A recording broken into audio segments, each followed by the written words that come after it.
النهارده يا شباب هنتكلم عن تأشيرة جديدة لأسبانيا، واللي بتعتبر من أجدد التأشيرات اللي أتاحتها أسبانيا للعرب اليومين دول. والتأشيرة ديت يا جماعة بتسمح لك بالإقامة في البلد لمدة 5 سنوات، والرد بيجيلك بعد 20 يوم، وسهلة جدا إنك تقدم عليه. وبتسمح لك بالتنقل ما بين الدول الأوروبية والعمل في أي بلد أوروبي هناك. التأشيرة دي برضو يا جماعة متاحة لمعظم الجنسيات العربية، وتمنها 80 يورو. وزي ما قلنا يا جماعة الرد بيكون عندك بعد 20 يوم، وبالكتير بعد شهر. هنعرف بقى الشروط والأوراق اللي هتطلب منك عشان تقدم على التأشيرة ديت. بس الأول لو أنت أول مرة تشوفنا وحابب تكون معانا في قلب القناة، يا ريت ما تنساش الاشتراك وتفعل الجرس عشان يوصلك معانا كل جديد. مساء الخير يا شباب، وكل سنة وانتم طيبين. النهارده هعرفكم على تأشيرة جديدة لأسبانيا، والتأشيرة ديت يا جماعة بتسمح لك زي ما قلنا بالإقامة هناك لمدة 5 سنوات في قلب البلد.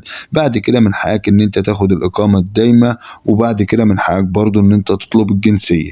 وتمن التأشيرة ديت يا جماعة 80 يورو، ويجي لك الرد برضو بعد 20 يوم بالظبط، ولو اتأخر ممكن بعد شهر.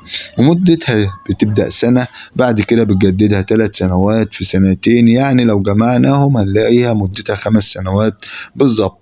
تعالوا بقى نعرف اسم التأشيرة ديت يا جماعة، وهي التأشيرة الرقمية أو ديجيتال نوميد فيزا، أو زي ما بنقول عليها التأشيرة الحرة الفريلانسر. والتأشيرة ديت يا جماعة متاحة للأشخاص اللي بيشتغلوا عن بعد، زي مثلا لو أنت شغال مثلا في شركة ومقرها خارج أسبانيا وليها فروع في قلب أسبانيا، تقدر تقدم على التأشيرة ديت. أو إن أنت تكون شغال مثلا حر زي البلوجر واليوتيوبرز، أو مصمم جرافيك، أو التسويق الإلكتروني. وعشان تقدم على التأشيرة ديت أكيد في شوية شروط يا جماعة نتكلم عنها دلوقتي. تعالوا نعرف الشروط والأوراق اللي هتطلب منك لما تيجي تقدم على التأشيرة اللي هي فريلانسر الخاصة بأسبانيا. أول حاجة هيطلب منك جواز سفر ساري، ويكون في الجواز دوت أقل حاجة يا جماعة سنة. تاني حاجة هيطلب منك فيش جنائي. الفيش الجنائي دوت يا جماعة لازم يثبت إن أنت ما عندكش أي جرائم في البلد اللي أنت مقيم فيها. برضو تأمين صحي لمدة سنة، وزي ما قلنا يا جماعة أنت ممكن تعمل التأمين الصحي دوت من أي شركة تأمين معتمدة في البلد بتاعتك. بعد كده بتملى طلب التأشيرة اللي هو الخاص بالتأشيرة الفريلانسر أو الديجيتال نوميد فيزا.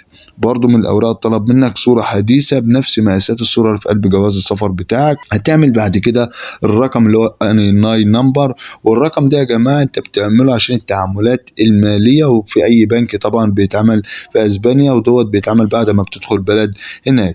بتدفع بعد كده تمن التأشيرة اللي هو 80 يورو. لازم تكون خارج أسبانيا أو الاتحاد الأوروبي عشان تقدم برضه على التأشيرة ديت. يبقى دي من الشروط برضه إن أنت تكون خارج أسبانيا وخارج الاتحاد الأوروبي. بعد كده بتقدم إثبات مادي لآخر 3 شهور يا جماعة عن عملك عن بعد. يعني مثلا الأرباح اللي بتجيلك من العمل ديت انت بتقدمها زي البلوجر واليوتيوبرز، بتجيب مستند من البنك وتقدمها طبعا في الأوراق بتاعتك. بعد كده برضه هطلب منك شهادة خبرة أو شهادة جامعية يا جماعة في المجال العمل بتاعك. قدرتك المالية برضو اللي هي زي كشف حسابك البنكي. وهنا كشف حسابك البنكي يا جماعة طلب منك ان يكون دخلك الشهري 2150 يورو، او ما يعادلها بالعملة المحلية بتاع البلد بتاعتك. ودي تعتبر اغلب الاوراق اللي هتطلب منك في التأشيرة ديت ديجيتال نوميد فيزا. والتأشيرة ديت بقى يا جماعة من مميزاتها انها بتسمح لك ان انت تقدر تاخد اسرتك معاك، ان انت تقدر تدخل اي دولة اوروبية برضو تشتغل هناك في اي شركة. برضو التأشيرة ديت مدتها 5 سنوات، بعد كده بتمهد لك للإقامة الدايمة هناك في قلب البلد. بعد كده من حقك ان انت تقدم على جنسية اسبانيا. وعشان تقدر تقدم على التأشيرة ديت قلنا شروطها يا جماعة ان انت تكون خارج الاتحاد الاوروبي مش اسبانيا بس. وزي ما قلنا انت بتاخد التأشيرة ديت في مدة 20 يوم، يعني بيجي لك الرد بعد 20 يوم، بتاخدها سنة، بعد كده بتجددها ل3 سنين، بعد كده ل2 سنين.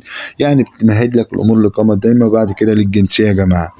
ودي كل حاجة طبعا خاصة بالتأشيرة اللي هي الفريلانسر بأسبانيا. بالتوفيق للجميع بإذن الله. ولو في أي استفسار تنسبونا في قلب التعليقات، وأنا في أقرب فرصة هرد عليكم. وشكرا لكم وبس كده.